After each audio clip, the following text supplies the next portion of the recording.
Industrial manufacturers of all sizes have been forced to change their future priorities significantly. With the increased volatility and uncertainty with staffing and resources due to COVID-19, the need to maintain an intelligent approach to operations management is critical. Operations management systems provide the foundation for a company's standard for operations, enhanced compliance assurance, conduct of operations, workforce competency, and asset performance management. For many companies, COVID-19 is a wake-up call, and how quickly an enterprise recovers from the pandemic will expose what transformational advantages have been achieved through digitalization of operations.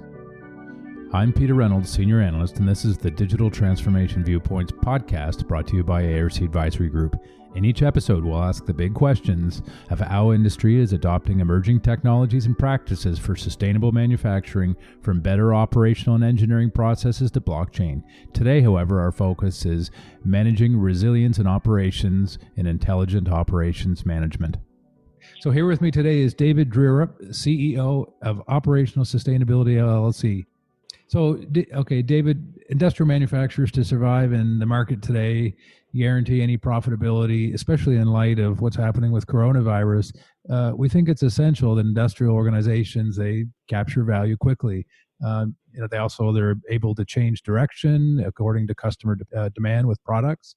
And also, in doing so, organizations need to maximize their use of industrial data. At least that's what they tell us, to predict and act on these market developments. But it really seems like interoperability of these so-called operations management systems have been a bit of an issue, and still companies are struggling to find value in data. And often many companies are using spreadsheets as a tool to collect and share data. So David, what do you think is the current situation today, from your experience of working with asset owners? So in our view, Peter, the operations management systems you're referring to have morphed into a platform we call intelligent operations. And the current IT landscape for many organizations is a confusing combination of spreadsheets, homegrown applications, and siloed disparate systems. So most of these systems seem to be focused on tactical, compartmentalized information, right? And they can't really offer integrated, aggregated insight. So since the main centers for profit in the process industries, barring reduced incidences, gains in production efficiency and operational effectiveness, it only, kind of to us anyway, makes sense to focus on operations as a way to capture value and, frankly, to be responsive to market and customer demands. Okay. So what about COVID-19? Let's talk about that for a minute. So today, obviously so many people are working remotely. And, I often hear about the digital customer experience, and this is perhaps becoming a little bit more important. Companies say it takes weeks or even months sometimes to make changes to evolving either operational or production needs. But some leaders are breaking this paradigm.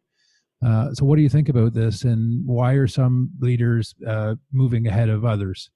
So in our mind, companies who are already heading down a path of interoperable data-driven operations have had an easier time with this transition over companies who weren't necessarily. Right. And the business leaders today tend to view change as difficult and challenging, and use these perceived difficulties as reasons to resist the necessary change. But, also, however, I guess the current situation has proven companies can move as fast as they have to when the outcome is important enough anyway. And then finally, I guess, understanding the underpinnings of and integrations possible with a data-driven system is essentially a critical step in implementing one as painlessly as you can possibly do it. Right. Okay. So you mentioned about silos, and I think this is kind of an interesting point. So breaking down silos between either operations or other departments such as maintenance or reliability or human resources, could be supply chain. And breaking down these silos is really essential in really delivering those reliable and agile products. Yet, the majority of these roles are now essentially working from home with, the pandemic in full swing. So it seems to me there's a technology component, to all of this, because a lot of the systems may be, plant centric, or they're not able to be shared outside of the plant. So what's happening to the technology from your view? So I guess what we're seeing in our customers who are using an interoperable platform in this kind of remote work environment, and where it doesn't damage the integrity of the data, I guess, is one outcome, and the team is part of the outcome, right? And then so companies without a distributed network of information are really struggling today. And then even after the coronavirus is under control, we think that companies are going to have to face the reality of remote work being kind of a semi-permanent thing, and it will become a competitive advantage to companies that do embrace that concept. And also, employees who now know how to work effectively remotely will want that option, and smart businesses who want to keep their talented employees will have to adapt to do that. The right technology and systems does make a huge difference in how effective that move to remote working is, right? And if you get a little further, if you think about it, large organizations with multiple facilities and thousands of employees today are across all their facilities are already dealing with the situation in their normal operations. So I think the question is, how do you effectively share information, leverage the learnings, and use the data analysis to streamline, align, and better manage operations across a fleet of facilities? And so in particular, our software platform, OE Suite, is a platform specifically designed to create that interoperable, distributed, data-driven network of information that effectively is a backbone of remote information sharing. And in particular, we elevate solutions like environment, health and safety, and asset performance management to transcend departmental barriers and become part of something much larger. So in summary, intelligent operations eliminates the siloed systems for 5 to 6 departments today, bringing them into an integrated, holistic view of the organization. Interesting. Yeah. So, I can think about some use cases. One, I think that there's the effect of breaking down silos, but even, there's just, how do you get work done, with COVID-19, threat to operations. One thing we often hear about is, a virtual handover, because operations, perhaps if they're using, a face-to-face handover, and traditionally the operators would see it eye to eye before they actually change shifts. But I suppose there's a lot of other use cases that you perhaps could think of. So can you tell me about some use cases where you've deployed with OE Suite or components of the platform? Yeah, so we have a current customer in the chemical sector who's following the intelligent operations pathway and who has seen the benefits and the outcomes thus far.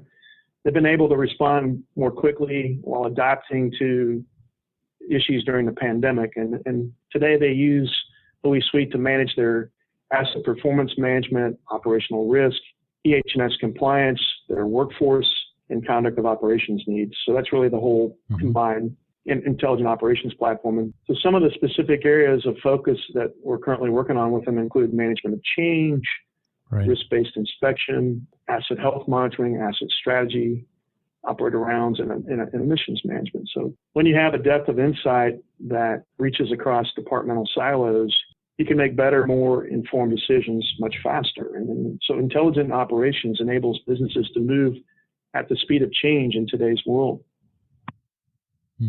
Okay. So it can be easy.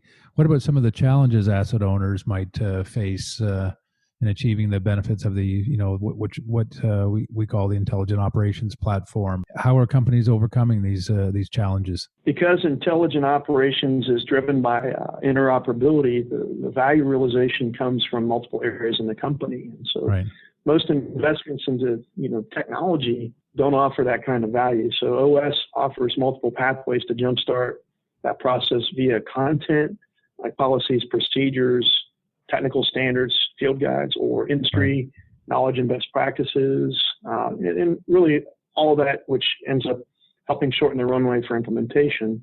But the first step in overcoming the challenge is making the commitment to adapt and embrace technology. Right. Okay. So, David, we're coming to the close of the podcast. Do you have any last thoughts for our audience today? Yeah, so this is a really complex topic, and it's hard to cover in depth in one conversation.